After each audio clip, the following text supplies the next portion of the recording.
A statement by His Excellency Mahathir bin Mohamad, Prime Minister of Malaysia. I have great pleasure in welcoming the Prime Minister of Malaysia, His Excellency Mahathir bin Mohamad,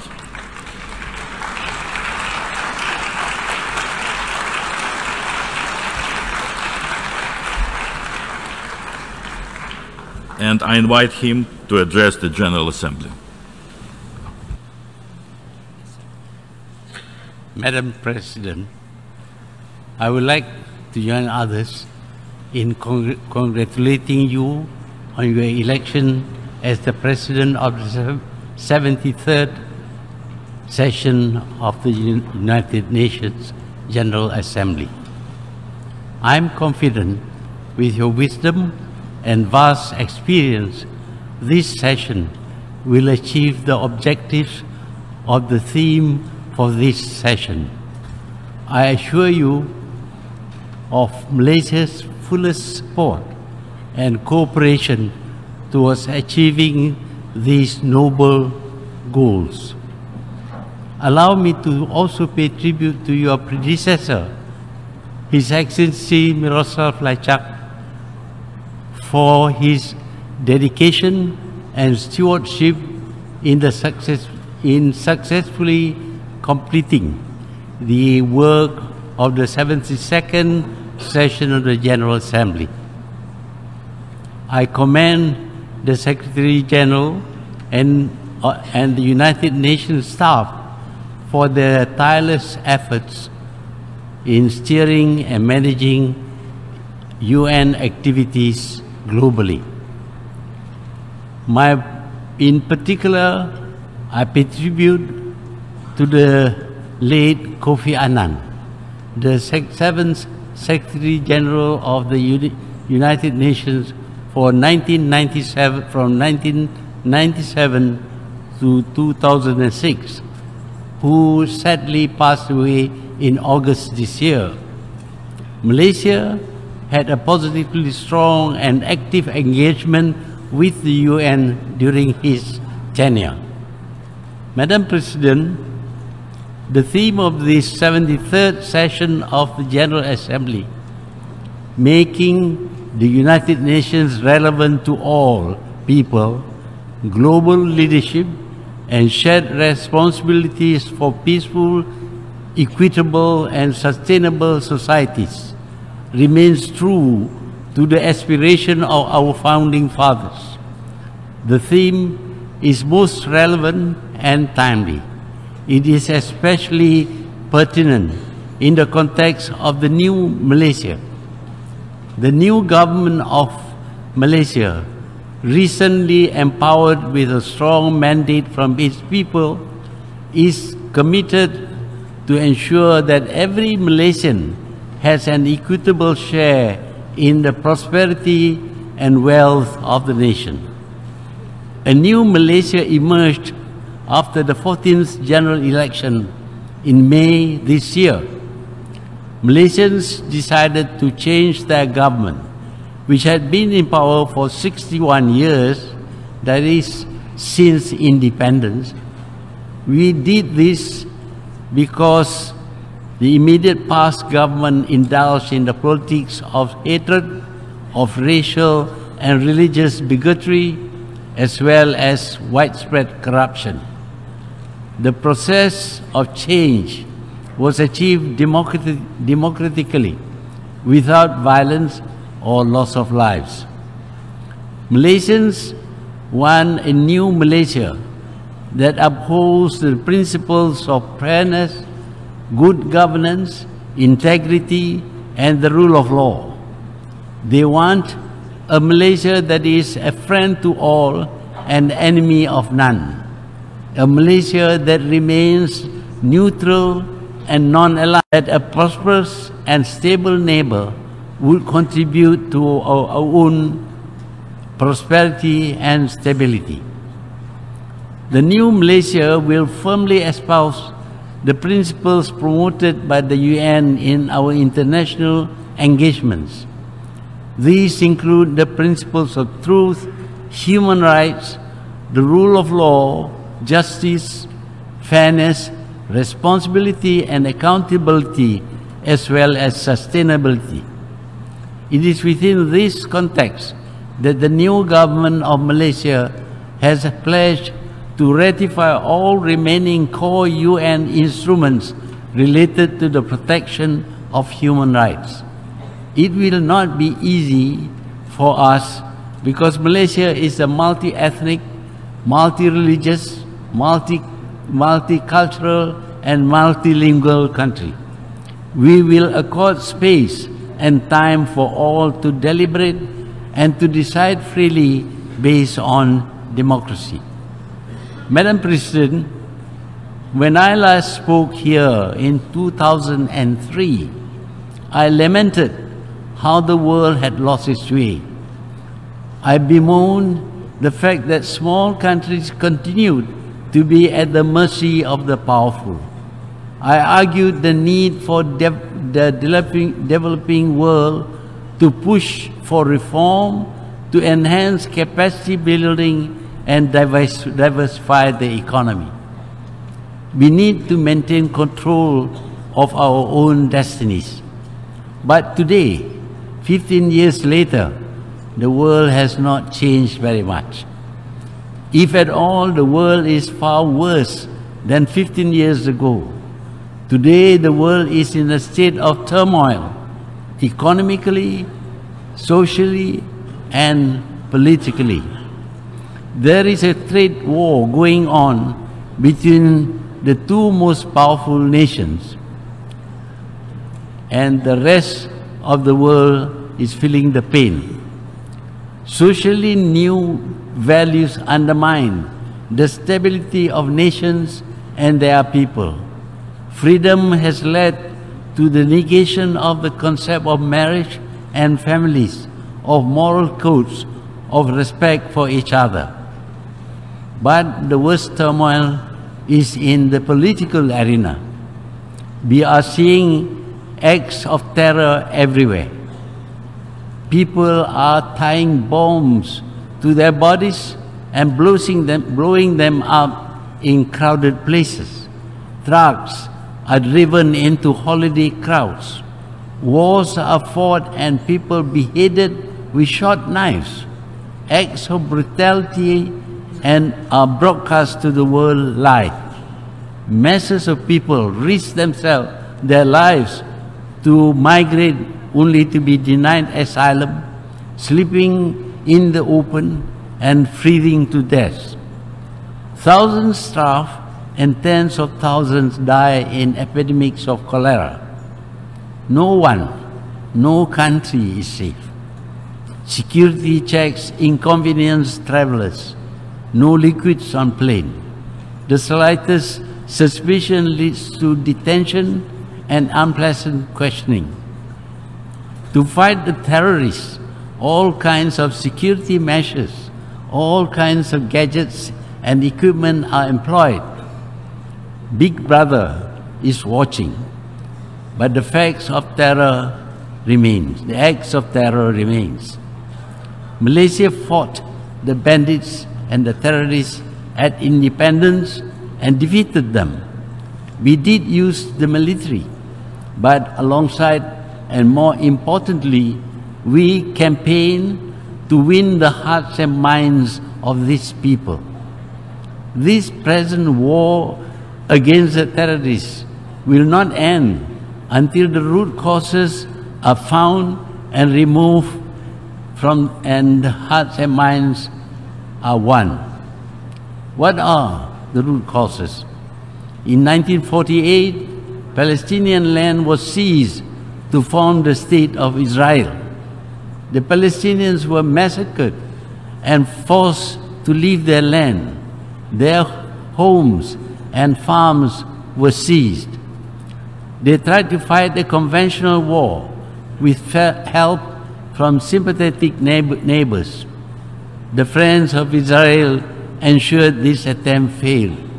More Palestinian land was seized and Israeli settlements were built on more and more Palestinian land, and the Palestinians themselves are denied access to to these settlements built on their land. The Palestinians initially tried to fight with catapults and stones. They were shot with live bullets and arrested. Thousands are incarcerated. Frustrated and angry, unable to fight a conventional war, the Palestinians resort to what we call terrorism. The world does not care even when Israel breaks international laws, seizing ships carrying medicine, food, and building materials in international waters. The Palestinians fired ineffective rockets which hurt no one. Massive retaliations were mounted by Israel, rocketing and bombing hospitals, schools, and other buildings, killing innocent civilians, including school children and hospital patients, and more. The world reward Israel by deliberately provoking Palestine by recognizing Jerusalem as the capital of Israel. It is the anger and frustration of the Palestinians and their sympathizers that caused them to resort to what we call terrorism. But it is important to acknowledge that any act which terrifies people also constitute terrorism, and states dropping bombs on or launching rockets which maim and kill innocent people also terrify people. These are also acts of terrorism. Malaysia hates terrorism. We will fight them, but we believe that the only way to fight terrorism is to remove the cause. Let the Palestinians return to reclaim their land. Let there be a state of Palestine. Let there be justice and the rule of law. Warring against them will not stop terrorism, nor will out-terrorizing them succeed. We need to remind ourselves that the United Nations organization, like the League of Nations before, was conceived for the noble purpose of ending wars between nations. Wars are about killing people. Modern wars are about mass killings and total destruction countrywide. Civilized nations claim that they abhor killings for any reason. When a man kills, he commits the crime of murder, and the punishment may be death. But wars, we all know, encourage and legitimize killings. Indeed, the killings are regarded as noble, and the killers are hailed as heroes. They get medals stuck to their chests and statues erected in their honor, have their names mentioned in history books. There is something wrong about our way of thinking with our value system. Kill one man, it is murder. Kill a million and you become a hero. And so we still believe that conflicts between nations can be resolved with war. And because we still do, we must prepare for war. The old adage says, to have peace, prepare for war. And we are forever preparing for war, inventing more and more destructive weapons. We now have nuclear bombs, capable of destroying whole cities. But now we know that the radiation emanating from the explosion will affect even the country which uses the bomb. A nuclear war would destroy the world. This fear has caused the countries of Europe and North America to maintain peace for over 70 years. But that is not for other countries. Wars in these other countries can help live test the new weapons being invented. And so they sell them to warring countries. We see their arms in wars between smaller nations. These are not world wars, but they are no less destructive. Hundreds of thousands of people have been killed, whole countries devastated, and nations bankrupted because of these fantastic new weapons. But these wars give handsome dividends to the arms manufacturers and the traders. The arms business is now the biggest business in the world. They profit shamelessly from the death and destruction they cause. Indeed, so-called peace-loving nations often promote this shameful business. Today's weapons cost millions.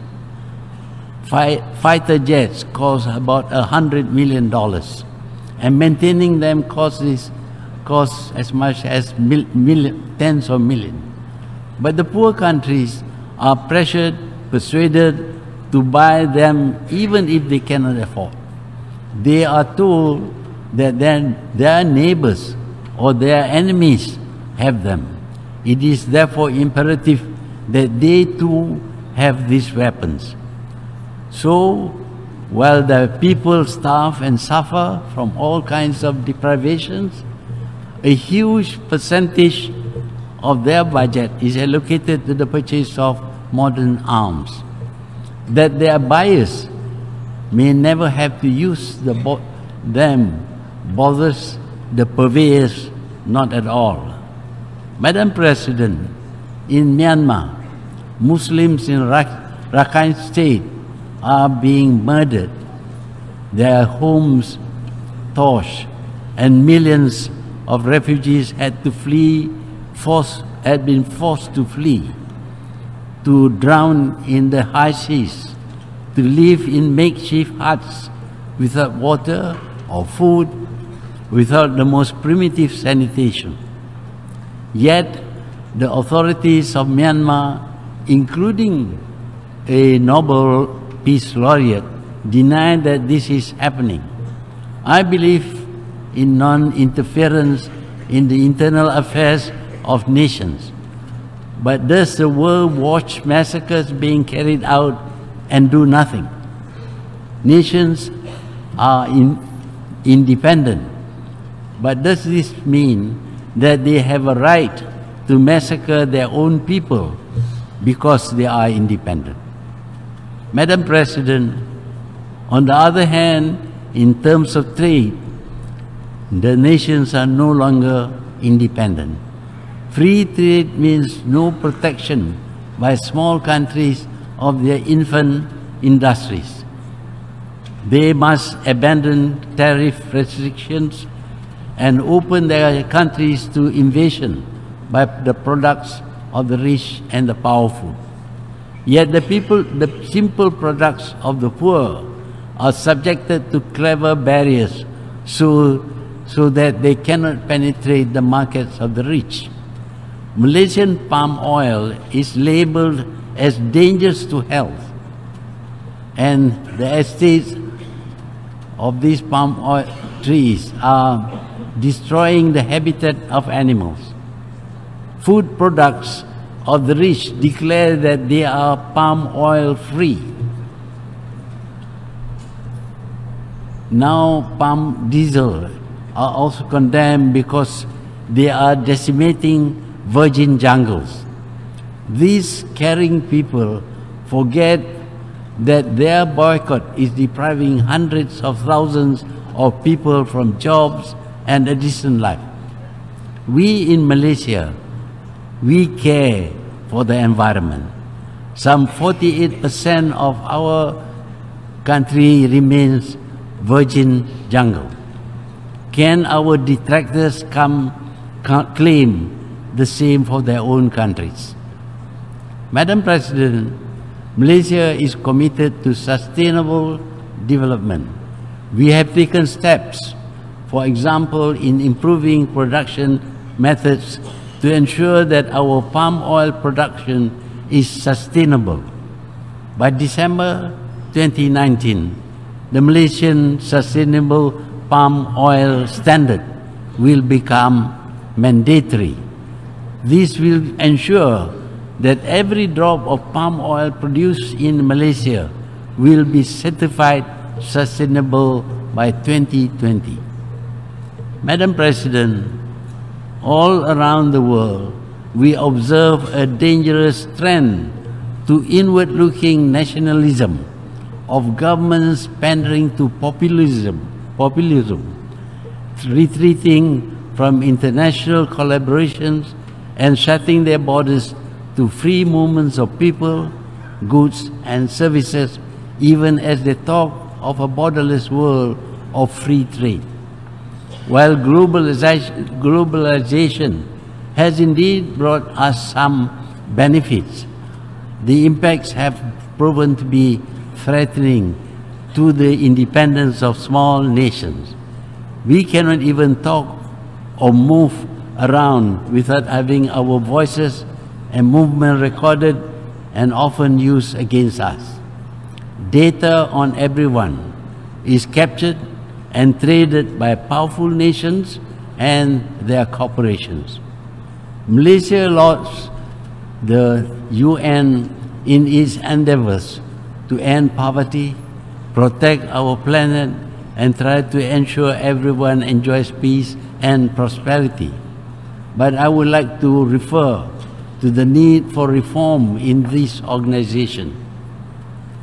5 countries, on the basis of their victories in wars fought 70 years ago, cannot claim to have a right to hold the world to ransom forever. They cannot take the moral high ground, preaching democracy and regime change in the countries of the world when they deny democracy in this organization. I had suggested that the veto should not be by just one permanent member, but by at least 2 powers backed by 3 non-permanent members of the Security Council. The General Assembly should then back the decision with a simple majority. I will not say any more. I must admit that the world without the UN would be disastrous. We need the UN. We need to sustain it with sufficient funds. No one should threaten it with financial deprivation.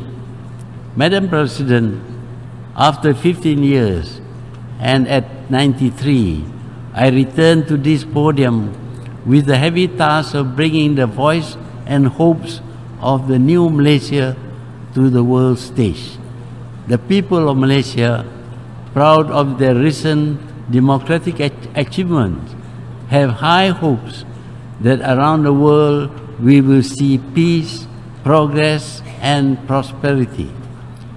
In this, we look towards the United Nations to hear our pleas. I thank you, Madam President.